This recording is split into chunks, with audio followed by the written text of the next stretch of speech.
I guess on what tour. What do I got going on here? What? That's chicken fingers. Is it chicken finger? On tour, everyone was kind of, poking fun at the old vegan, the old lettuce head, as they call me. Yeah. Lettuce legend. Lettuce legend.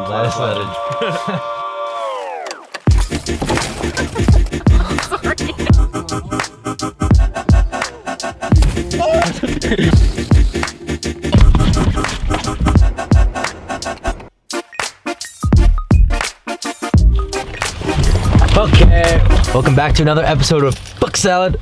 Have my boy Jack here. How's it going? Jack owed me a little lunch, so we got ourselves some Hogtown vegan in Toronto. Look how crazy that Actually looks fire. We have we have the southern plate, so we have some chicken fingers, some mac and cheese.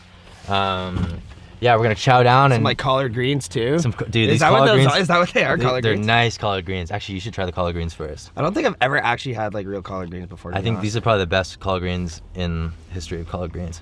They're actually pretty fire. It almost tastes like seaweed, to be honest. I would say you're right. Yeah. I'm not a collard greens guy myself, but I would definitely eat those. I'm so down to try this though. Dude, try it all. Yeah. See, this is the kind of people we need on this. Just experimental. This is so fire. I'm glad you like it, man. Yeah. So Jack and I toured back in the winter with our friend and artist 12 a.m. You want some? Yeah, definitely. Super fire.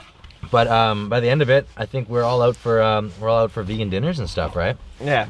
Well, I think the whole thing is when we were traveling, it's just so hard to get like this kind of food when you're going across the country and like you're eating at gas stations every day. Yes. Or like small towns even, like we're talking big town is like a Boise, Idaho, and it's like their culture for food is obviously like not what someone like Toronto or New York or like LA is. This is true. I can defend myself to say that I did pretty well. Yeah, for sure. But you're right. It does take a lot more effort. If you're about it, then you can do it. But it's not like the easiest thing in the world, right? But we're here today to, I don't know, maybe reflect a little on tour. Yeah. How do you think that was? That was your first tour, right? Yeah, that was my first tour.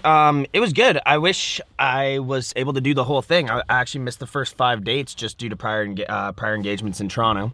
So I missed New York, Philly, Maryland, Tennessee, and those were the ones. Those are the ones I missed. Atlanta was the first one. You didn't miss much in Philly. Yeah, no. But yeah, no. It's one of those things where when you do something like that, you're upset even when you miss one day or one memory from it, right? Because it's like the whole thing. When we look back on it, we have so many jokes. We have like our group chat, and it's like every day there's something that I'm like, oh man, that was so fun. And it's like even missing 1 or 2 days like that, you're kind of just like, oh. What jokes did I miss? I made fun of Ryan pretty heavy for like flying into Phoenix, but man, I feel like those 2 days were nice. Phoenix was one of the funniest days of the whole tour. Like when we actually spent American Thanksgiving in Phoenix the day before Ryan came, which is why we were already there. Yeah. And we went to a friend of our friends, Damien. We went to his aunt's family Thanksgiving. Crazy. And it was like all of us being Canadian, it was our first American Thanksgiving, right? They go hard. They definitely go hard. Like my parents and like my family for Thanksgiving, it's like we get like 5 to like maybe 8 things going on. It's like, you got 2 kind of mains and then a bunch of sides. Right. There it's like there was food for like 50 people. Aside from that, so many like great memories. It was definitely also nice too for us having like all of us already being like friends and it not feeling as much like a work atmosphere. Right, yeah.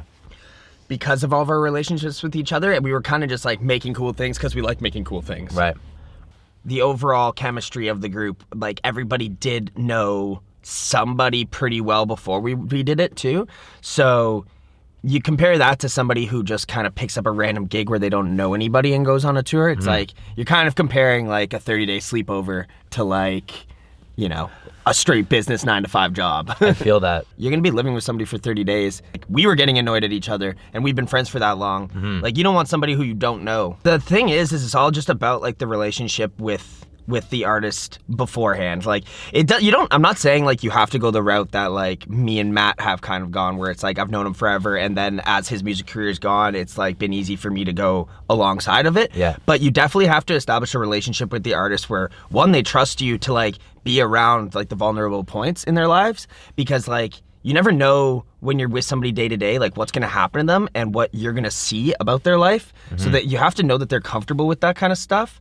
And they just have to kind of already have a feel that they know not what you're gonna do with the content you make, but like there just has to be like a very give and take relationship. Like the other artists I work with, I may not necessarily have as long of a friendship with, but like they know how I operate and they know how, like I would never post bad photos of them. I'm not posting Snapchats of them doing anything that would, I don't want to say incriminating, but like something that they wouldn't want up. Right. And that they still are able to hang out with me as if I'm not just working for them. Yeah. So I think that that's the most important balance, is finding somebody who is willing to not only just chill with you on like a friendship basis, but also as a working basis. Right. But again, you do just kind of have to grind and build that. Like you can't just, that just doesn't come over, you know, one meeting at one show or one night. Like I've been working with some of my artists for 2-3 years and we still haven't toured together. Yeah. So it really does just depend. What is your whole background of photography? When did you pick up a camera? So when I was at school in Guelph, Studying what? Criminal justice, public policy. Oh, you crazy guy. Yeah, crazy. So I was probably in like middle of second year, and I got given a camera as just a hand-me-down from my dad at my house. And I had always like kind of taken pictures of like me and my friends just kind of doing whatever, but definitely nothing serious. I was kind of just the guy who was like, oh, you know, if I brought my camera out and we were like in high school and we were, you know, like smoking weed or like playing soccer or like going snowboarding, it's like maybe I got a cool profile picture for one of the friends. Yeah. But it's like, it was never pressure or a job like that. But now it's kind of like, in second year when I got that camera, I kind of was like, okay, I have like something legitimate that I can kind of really play with and really learn, because now I have proper equipment. So I started doing it just completely on the side just for fun. Again, kind of going along the same guidelines where I was just doing it of the people I was around. Yeah. I was taking a lot of pictures at like our parties in university. I even like took some photos of people's like grad photos for them and stuff. And like around the same time, I was kind of like discouraged with my degree, I guess you could say. Like I didn't want to pursue what I was doing. So now finishing second year, being in third year, I was kind of like, okay, if this is something that I'm enjoying doing, how can I take it to the next level? So then that's when I started coming down to Toronto pretty much every available day I didn't have class and just shooting city stuff. So that's how I met actually all of my closest photography friends.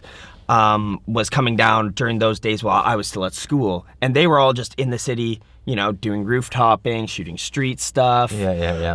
Whatever it was. Good old 2015, eh? Yeah. No, not even 2015. This would have been, 2016. That was like 2016. that was like that street rooftop. See, phase, I was a little bit late to that party. Like when I was first starting like that kind of photography, everybody who was already doing that already had significant Instagram followings, already was like already had like a platform that they could like use to kind of wage new jobs, all of that kind of stuff. I was just starting off. Like I had like, I don't even know, I had maybe like 900 followers or something. And I was shooting with people who had like 40,000, 50,000 followers. So I kind of felt like I was just like a little bit behind in that sense. So I just started taking it more seriously. I asked like all the people I was constantly shooting with for help. With my editing, with like my my framing, my composition, just like really trying to learn like the fundamentals. And at that time I didn't even understand like aperture, shutter speed, ISO. I didn't really know what I was doing. I was like shooting like very automatic stuff. Yeah. And I was just shooting what was natural to me, but I didn't really get the fundamentals of it. And then that's kind of when I met like some of my really close photography friends. Like I remember I met my friend Victor Chatterov.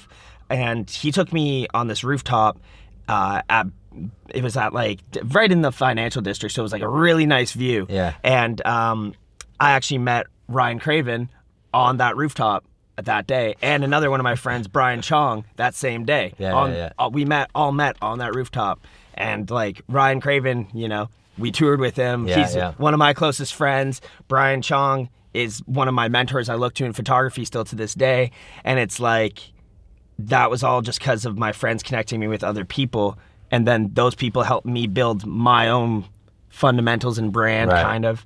And yeah, and David Perry as well. David Perry was also one of the first people who we always shot together. The podcast goat. Yeah. He kind of pushed me to meet all these new people, and that was what really got me started, was meeting that core group of people. Because obviously when you're doing something alone, you're kind of just doing it for yourself, but when you're doing it to like impress others, and one up each other, and like just genuinely doing it because you love it, but you have a little bit of sense of competition in what you're kind of showcasing each other, it makes you want to go harder, it makes you want to learn quicker, it just kind of like puts a fire under your bum, you know?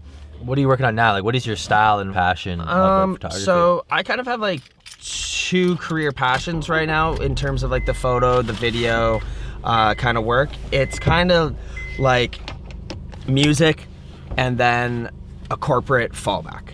So the way I see my stuff with the music is I work with 3 main artists.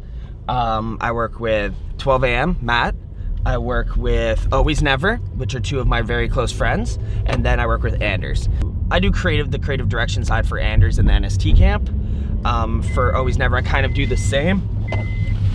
And for 12 AM, I kind of do a lot more consulting, and even I have to donate to charity. Even working on kind of like not the management side, but helping with his day-to-day kind of needs as well. Right.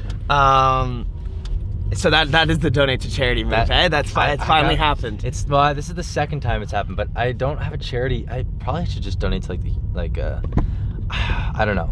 I actually have to set aside the money this time. They're all based in Toronto except for 12 AM, who's in LA, but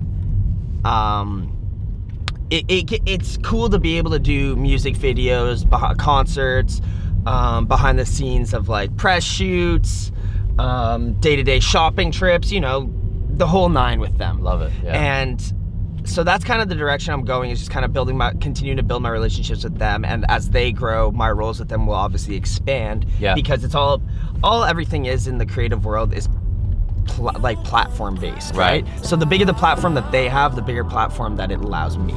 So we should run some of your work.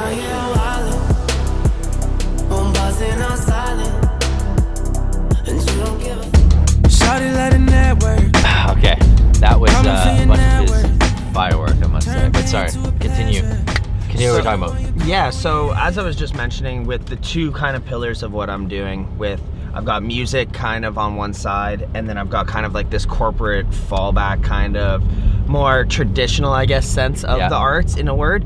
But kind of, as I explained with the music side, the corporate world is just, it's nice to actually get a paycheck. I feel that. As a lot of artists are, you kind of struggle with getting paid on a regular basis for a lot of your work, just because people are people aren't necessarily afraid of paying you. It's just they see a lot of the work that you do as kind of not as valuable as what their budget could be going towards. Yeah, that's true. And so me and a couple of buddies of mine actually started it's a digital marketing agency, where basically we pair with brands, companies, just individuals as well, who need any photo or video work done, and we kind of just work on projects for them, where, you know, it could be as simple as giving them 20 photos of a product, or you know, up to full-scale commercials. And I think it's very important to have something that you kind of build for yourself, because the music world is amazing, but you're also heavily reliant on someone else's, you know, dedication, success, and, you know, how much time and effort they're putting into it. Not to say that the people I work with don't work very hard, and I don't have the utmost faith in them, because I wouldn't work with them if I did. If I didn't, I should say. But it's nice to have something where you built it yourself, because you're the only person to blame when it goes south. That's true.